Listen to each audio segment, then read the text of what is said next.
Hello, hello, hello. It is me, your True Hill Phenom, SP3, back once again with another exclusive interview. Tru Heels BTR, Between the Ropes. And this time I am joined by my esteemed colleague where we talk about New Japan Pro Wrestling, J News, because we got one of the esteemed names of New Japan Pro Wrestling, lead commentator, Walker Stewart. Thank you so much for joining us. Man, I'm happy to be here. We were talking a little bit before we just went on the air, but I just had food. I'm doing a lot of media today. I'm fired up.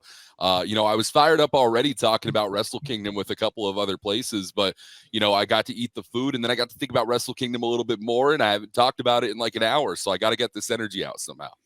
Let's get it revved up and ready to go. It is Right. Wrestle Kingdom season. So Yes, sir. I'm so glad you are joining us, Walker. But we want to get to know you a little bit as well here. And, you're just made the transition over to New Japan Pro Wrestling. So kind of tell us, how's your first couple of months with the promotion been, and how has that travel been? Because you told us you're based out of Oklahoma, going from Oklahoma to Japan and back and forth. How has that been? Yeah, it's been a culture shock, and it's easy to understand why. I'm from a small town in Oklahoma in the United States, and it is I got culture shock going from Oklahoma City to Las Vegas, Nevada, and that's in the same country. You can imagine how I felt going from Oklahoma City to Dallas, Texas, and then flying 14 hours over to Tokyo. Right? It's a massive difference. And it's the opportunity of a lifetime. I've been loving every minute that I've been in New Japan Pro Wrestling. Zero downside to anything that I've been a part of so far, which is fantastic. I walked in to a very interesting time with New Japan Pro Wrestling, where Kevin Kelly leaving is sort of the beginning of the exodus for a couple of other people that we know. Will Ospreay is no longer going to be under contract with New Japan Pro Wrestling going forward exclusively. Now going to be able to see him in All Elite Wrestling in the States, which is fantastic for him, and hopefully we still get to see him around New Japan Pro Wrestling a time or two. But so Kevin leaving, Will leaving, that's two big blows when it comes to international markets. And I actually was very graciously welcomed in by the folks at New Japan. I've been loving the locker room. I love the atmosphere. I love the country. I have nothing bad to say about anything I've gotten experience the past few months. So it's been a hell of a time so far. It's pretty good to hear. I mean, at the end of the day, for us New Japan marks, as I like to say, we appreciate anybody who is willing to take the time. And I say 14 hours on the plane is quite a long period of time to be able to connect not only with the pro wrestling, but the Japanese people and things of that nature. Walker, I got a question for you, man. Right. What's your background with pro wrestling? How did you get into pro wrestling outside of everything else? And school us on that, man. Right. So, I'm 21 years of age. So you can only imagine the era of professional wrestling I grew up in the United States. I started watching in 2010. My earliest wrestling memory was, I believe, John Cena, AA Batista off the car over the limit. That Yes. 2010, 2011, something like that. Batista comes out, retires, leaves. We see him later on. Blue Tista. Let's go. No, it was that was the era that I grew up in. Very different than maybe what my taste is nowadays. I'd like to think that the taste kind of matured and spun a little bit. Now getting to be involved in New Japan, I get to live that out every single day, which is fantastic. The way I got involved with professional wrestling itself as a fan, obviously, I think it came on TV one day. I have a brother who is 11 years older than I am, so he was a kid during the Attitude Era, and he got to, he experienced the cool parts of wrestling that I wasn't around for, that I had to watch, back with the network and Peacock and stuff like that, with that innovation and tapes and different things of that nature. So, he was a fan of it. It made my parents kind of get into it, and they were very limitedly into it, but they'd put it on if they thought they wanted to watch it. I'd be in the room. I got attracted to it. What really sealed the deal with me was video games, though. I got super into the SmackDown versus Raw series. My first SmackDown versus Raw game was 2008. which is an all-timer for me. I know some people are going to disagree with that, but I was a big fan of it. 2009, and then all these games later, and um, it was actually the WWE 2K series, the first game in the 2K series, 2K14, that had it was the 30 years of WrestleMania mode, right? And this is where I first started getting into like the real depths of my wrestling fandom, and it was the beginning of a downfall for me in a sense, because you play through the mode. Here's one match from every single WrestleMania. Here's why it's important. Here's a video package about it. I fell in love with the history of professional wrestling from there. And then, bada bing, bada boom, we find ourselves where we are today. I got involved on the independent side of professional wrestling when I was 19 years old. I found a local independent company in Oklahoma City that they didn't have commentary. They didn't have production, really. They were filming their shows off an iPad because, you got to do something when you're on a budget. And I made it my mission to say, hey, here's an entry place into professional wrestling. I need to do everything that I can to try and make this place the best possible, especially because Oklahoma isn't exactly known for having a thriving wrestling scene. You don't hear a lot about professional wrestlers outside of Dr. Death, Steve Williams, and Jake Hager coming out of Oklahoma and doing their thing. So I wanted to do what I could to try and help that wrestling scene. So I started getting into the production side of things. I started a production company called Gold Standard Media that would film, edit, produce, and then distribute wherever possible to like IWTV, Title Match Network, etc. for different indie wrestling shows. Got into calling those shows as well. I pretty much started these ventures at the exact same time. 200 shows, 250 shows 2 years later. Which is an insane grind for a wrestler, let alone a commentator. And then Kevin Kelly had been told, as he was thinking of exiting from his New Japan position due to finding the AEW role and wanting to be at home more, he was like, well, I don't really have someone to put up for this role. And then someone had told him, hey, there's this kid that's killing it and grinding on the indies, and he's going here, here, and here. He's not having an empty weekend. I think you should at least talk to him. And Kevin gave me the chance, and I somehow wowed Kevin with my charisma and good looks or whatever it was. And, at the end of the day, Kevin listened to my work. We talked about it. We talked about the commitment, what it would mean for me, what it would mean for my family. I'd have to drop out of college, or at least put college on hold, which I was going to the University of Oklahoma for. And it was a no-brainer. I've loved this since I was 7 years old. I was never a kid growing up saying I want to be a wrestler. I was watching tapes with Jim Ross and watching Michael Cole on TV saying I want to do that. And now I'm here, and now I'm getting to do it for what I consider the greatest professional wrestling company going today. So I couldn't be happier with what I'm doing, and that's why I'm hyped to, I'm doing all these media events. I'm talking to y'all on this lovely program. I'm talking to Wrestle Kingdom. I'm fired up. I love the story, and knowing that you're that young and you've accomplished so much and been through the grind, and telling us how you kind of discovered professional wrestling. And me and Jay News, we talk about it a lot, how we discovered New Japan. Like, Jay News is more of like an old school. He used to be a tape trader, 90s New Japan, and I'm more of a new school who's kind of like brought into it full time by like the AJ Styles, Prince Devitt era of Right. Bullet Club. What was your kind of introduction to New Japan Pro Wrestling before you got this position? Right. So that first came with the Okada Omega trilogy of matches. I think a lot of people got turned on to New Japan through the notoriety that those gained. Those were some of the first matches that I heard. You'd hear, oh, you need to check out this New Japan match. You need to check out this one. It was one of the first times I had encountered like, hey, there's 3 matches and you got to watch them all because they're all incredible. So in a very interesting move, and I don't know if I would have done it this way looking back.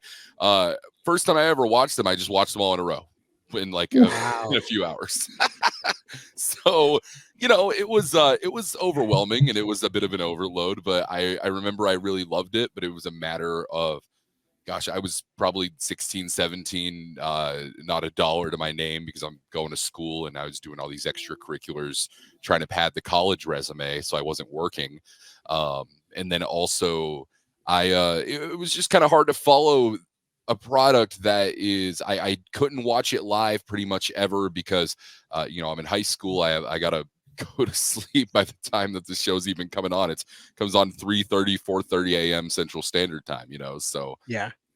it was that I kind of fell out, you know, hey, these matches are great. I'll catch what I can. I couldn't catch as much as I wanted to. Um, and I'm not just saying this because like now I work for the company and whatever else, but I had always wanted to break that barrier and find a way to get into Japanese wrestling as a fan at the time. And I just couldn't really find an accessible way to do that. Now, very interestingly enough, I end up working for New Japan Pro Wrestling, where that's my entire job. I love it. You know, it's one of those things where you think back on like, oh, I watched all these matches for 3 hours in a row. What a dumb idiot I am for, you know, overloading myself that way. But like, it's a memory I'll always have. I did it with my dad. I don't know if he wanted to watch them, but he sure as hell watched them with me. So you know, Yo, Dad, you a real one. that's You a what I'm real talking one. about. There it is. And you know what's crazy is like he what 2017 2018 whenever we did that, he didn't think it would lead to this. I didn't think it would lead to this. When I got into the independents because I knew I wanted to work full time in professional wrestling, and I knew I couldn't make a living off of independent pro wrestling as a broadcaster. There are people that can barely do it as wrestlers, let alone a role like mine, which requires either television or consistent live streaming that provides money to the company rather than an independent company paying to be on a live stream platform, etc. So I knew I needed to be in a major company, and I'd looked at every single major company as goals except New Japan because I just didn't view it as a possibility because you know I'm 14 hours and 6,000 miles removed from you know the area locally. I had no idea that it was something that could become a reality, and now it has. And so there's a nice little poetic spin on everything in my journey that I like looking at it. I like to romanticize those facts. So just to piggyback off of everything you were saying here, Walker, the style of New Japan Pro Wrestling, the way that you commentate these matches, getting used to the names in Japanese wrestling and things of that nature. You mentioned culture shock before. What's the what would you say is the biggest difference you find between the matches you call for New Japan and what you call in the Indies in comparison? The difference is that there are more long-term consistent narratives, so much so to the point where I am still having to play catch up, and I especially had to play catch up, you know, going into Power Struggle and different things like that, because I was walking into stories that had not concluded yet, and then having to provide a finality to them and be the soundtrack to that final point, you know. So coming in the middle of like Shota Umino and Osprey and having to find out like, okay, these two have wrestled before. This is what happened then. And then realizing, all right, there's 8, 9, 10 other matches on the card I have to do that with. Oh, and then there's this company started in 72. So there's 40, 50 years of history I also need to do that with. So yeah, that's a big difference. You know, usually on an independent show, if it's a promotion I had never worked for before, I'm having to do this tomorrow actually for a company I haven't been to in a little over a year. I walk in the room and I go, hey, what's happened in the last year? And usually, you know, they run monthly, so they'll have like 4 or 5 points to bring up about, you know, the 1 or 2 stories that might exist. And I'm just generalizing with my experience on the independents. I think a lot of people might have different experiences depending on the level that your area or your scene has. But yeah, that's one of the major differences for sure. When it comes to the actual wrestling, I've noticed just falling in love with New Japan and the Japanese wrestling style. This isn't a televised product in the way that a WWE or an AEW are, which I think to an extent can be a strength for me because I have not worked, you know, on a television sports cast. I wasn't an ESPN guy. I wasn't an MLB guy. I wasn't whatever that, you know, WWE might be going and seeking out. But on the other side of things, the entire time I was on the independents, I was calling things like it was televised. So I was, you know, giving myself those cues the way that someone might give in a headset on a major promotion on a major stage. of pitch to this package, talk about the advertise, talk about the social media, whatever, because I was trying to train myself for if I was ever in one of those roles. And in an insane twist of fate, I found myself in like one of the few major companies where I don't have to do that. So I have the experience of doing that. I can call upon that whenever I want to. But what I really get with the English commentary is a freedom to weave and call back to whatever narratives I feel. And an example I have of this is, there's so many tag team matches in New Japan, right? A lot of rematch tag team matches that we've seen, and a lot of people will go out, even some of the workers will go out and call them throwaway matches, or they're just matches, we're just getting through the day, we had to pad out the card, whatever it is. And I understand that thought process, but I hate the term throwaway matches. I hate what that signifies. I think it's disrespectful to the athletes, whether you're an athlete using it or not, because everything that we're doing, I believe, builds to a story, whether it's one that we know is coming or not. So, for instance, on this past Korakuen Hall event, there was a tag team match that was added last minute to the card because TJP and Acura and the War Dogs had their singles matches turn into a 2-on-2 coffin match, right? Yep. And when that happened, they added, it was Satoshi Kojima and One Young Lion versus another former heavyweight. I think it was Togi Makabe and another Young Lion. So, I'm talking to some people and they're like, oh, well, we don't really have to talk about anything with this match. There's no story to this, whatever. I'm the guy who's going to go find the story. I'm the guy who's going to go find the connection, the missing link. So I found out that these two people last stepped in the ring with one another November 19th, and one of them pinned the other. Great. Now that's the narrative that we're running with. And now these are little things that we get to connect that we might never, ever address again, but maybe we will. And we need to be reminded of those things for if that time comes, because none of us in the broadcast booth, none of us in the locker room really understand or know what's happening next, because this is a sport. This is what we're doing. So that's that. It was a long-winded answer, and I might have given you a little too much context, but I hope that makes sense.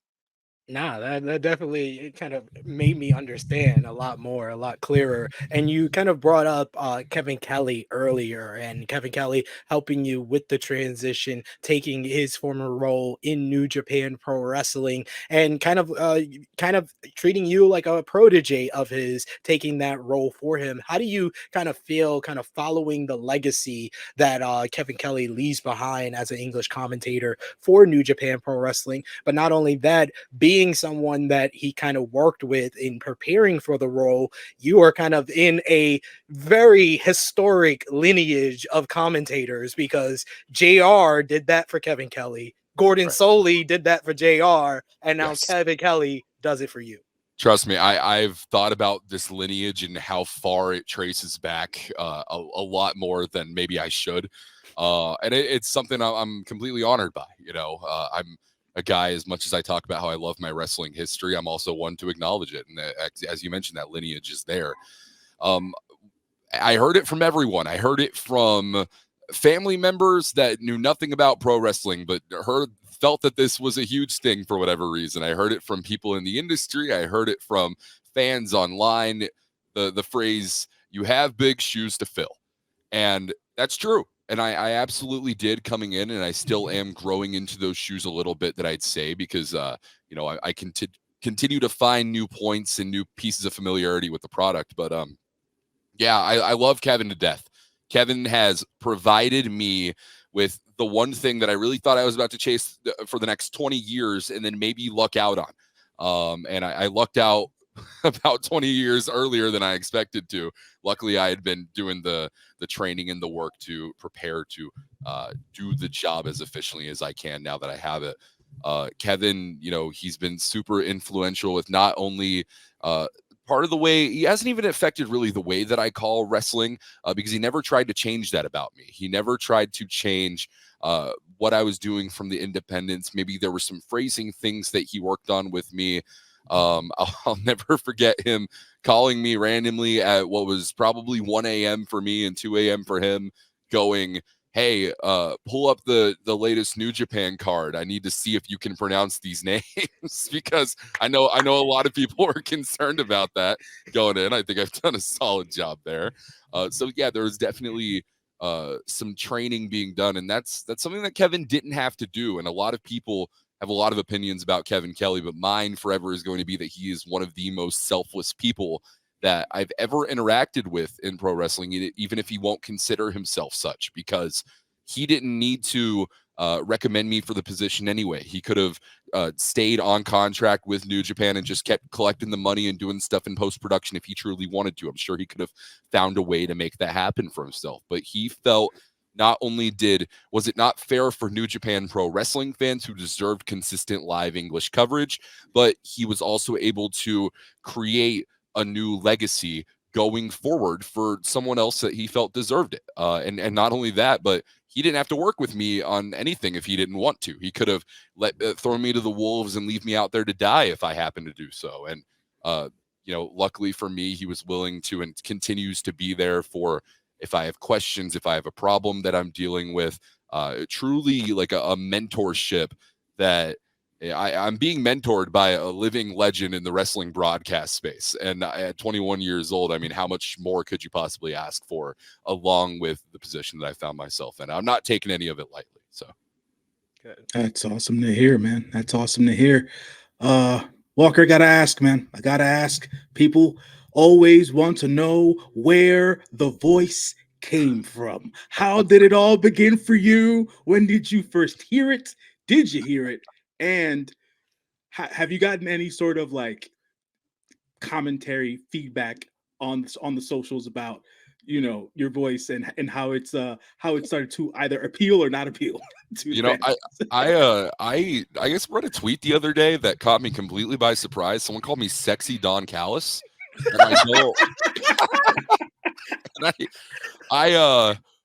I think that tweet received very limited interaction, if I remember correctly. So maybe that's not a popular opinion, but he said he sounds like sexy Don Callis, and I was like, hey, I guess I'll take it. I actually in a former life, before I got into pro wrestling, I was in the music side of.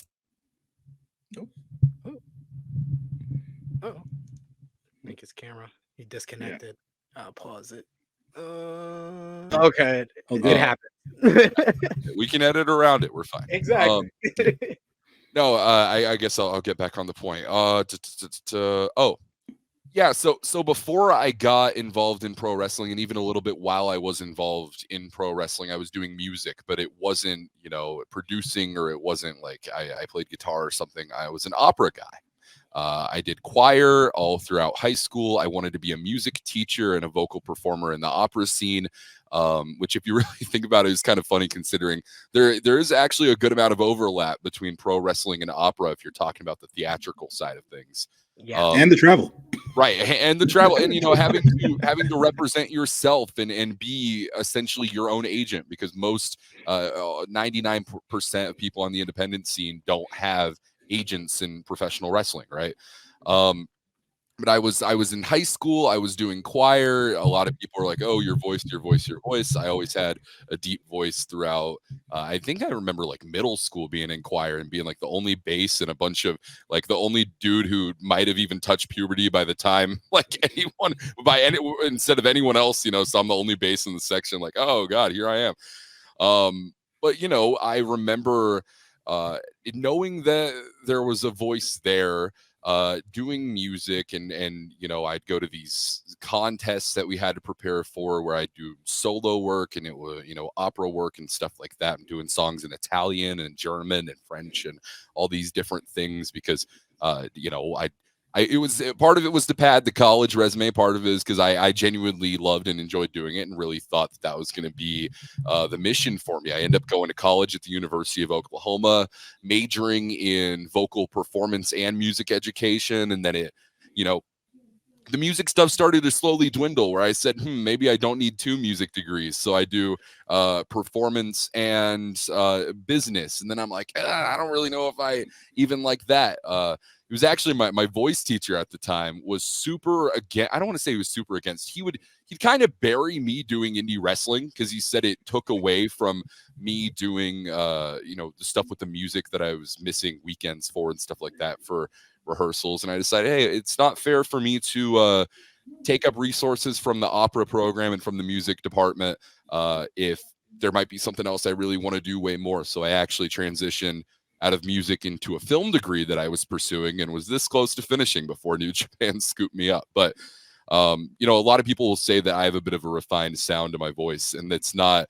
I saw some people saying, "Oh, it's forced," and it's sure there was some training that happened on the classical side of things, but I really think it only comes out when I am singing or anything like that. This is just it's the sound of the voice. But yeah, I think it's interesting that I always did want to do something with my voice. I was always interested in content creation, and I used to do the whole podcasting and Twitch streaming thing that I still kind of do, and now getting into wrestling broadcasting, and then having done music in the past, there was always a need to be heard, I guess, when it comes to me, and now I get to do it on the stage that I do. So. And you're doing it well. I got a good question here from one of our team members, Romeo, on the team. And he asks, because you brought up earlier that you've done your study of like guys like Kevin Kelly, guys like Jim Ross, guys like Michael Cole. He asks, what is your favorite wrestling call on commentary for someone else as well as yourself? Oh man, that's a hard one. That's because there's so many options, right? I don't know. There's so many legendary Jim Ross calls, man. There's so many, and with Jim Ross being an Oklahoma boy, I've always given him extra points in my favorite wrestling commentator category, just because the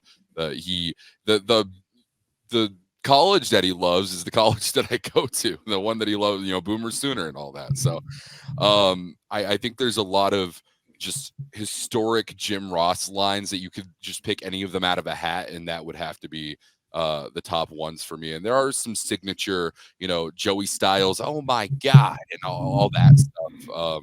Just signature sounds where you hear it, and even if you don't hear it said in the same way, but you might hear just the phrasing or the emphasis, and you're like, oh, that's so and so, that's professional wrestling. Like those are the people that were the soundtrack to what we love, So that is I feel like that's a bit of a weak answer to that question. I don't mean for it to be. It's just I'm blanking on specific calls that I can come up with there. When it comes to any of my own, there were a couple that happened in the Will Ospreay Shota Umino match at Power Struggle.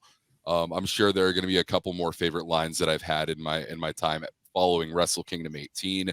But there was a lot of the lines that I like that I've ever had, not to put myself over or anything like that, but they've been world building, storytelling elements. So, me just bringing up points that there are angles to look at things I think some people might not see. There was a line that I really liked when it comes to David Finlay having smashed the US UK championships. And I talked about smashing the life's work of Will Ospreay, right in front, and they're focused on that shot of Ospreay looking dead, but seeing the broken pieces and reaching. Like it was beautiful.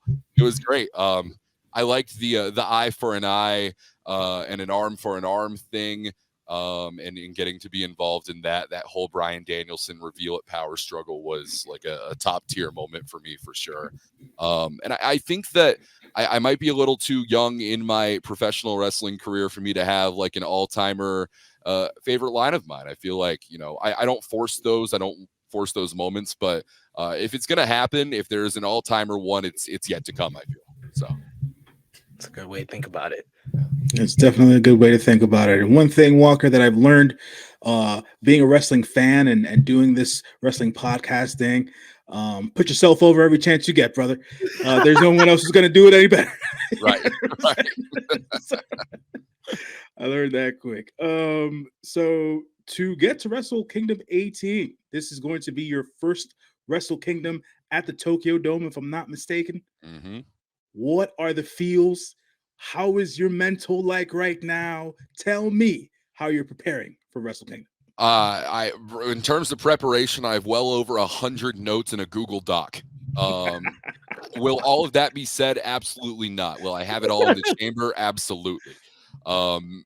Yeah, mentally, I had someone ask me earlier whether it was more nerves or more excitement in my head right now, and I think they're blended. I think that I'm struggling to decipher between what might be nervosa, what might be an excited feeling, but the overwhelming majority feeling that I have is positive, so I'm going to call it all excitement instead of just being confused. I'm fired up. I know there have been a lot of criticisms for this Wrestle Kingdom card going in specifically. I know a lot of people have had something to say, and I'm sure we're going to get into it when it comes to Sonata's promotional abilities for the IWGP World Heavyweight Championship match. And I think there is a lot to be said about that. A lot that he's not going to say, but a lot that needs to be said about that. And I'm fired up in every single way. There is not a single matchup that doesn't matter. There's not a single matchup that isn't warranted of being on a card and a stage as large as the Tokyo Dome at Wrestle Kingdom. And obviously just being there for the very first time. It's going to be the biggest show of my career, obviously. I think that goes without saying, but, Power Struggle had, 4,000, 5,000 people at it, and that was 10 times more than the largest independent show that I'd ever done, of 500 or 600 or whatever it was. And so, going from that 500, 600 to the 5,000, 4,000, whatever, that was a massive jump. It was a difference to be able to feel the vibrations of people and the energy in the arena. And I come up with them on the broadcast when I feel my desk start to shake. If I thought that was crazy, I can only imagine you're times in that by 8 and then throwing it in one of the most illustrious stadiums in professional wrestling in Japan, in the world, in the Tokyo Dome. I mean, what is there not to be excited about, So I'm hyped to get into this card with y'all right now.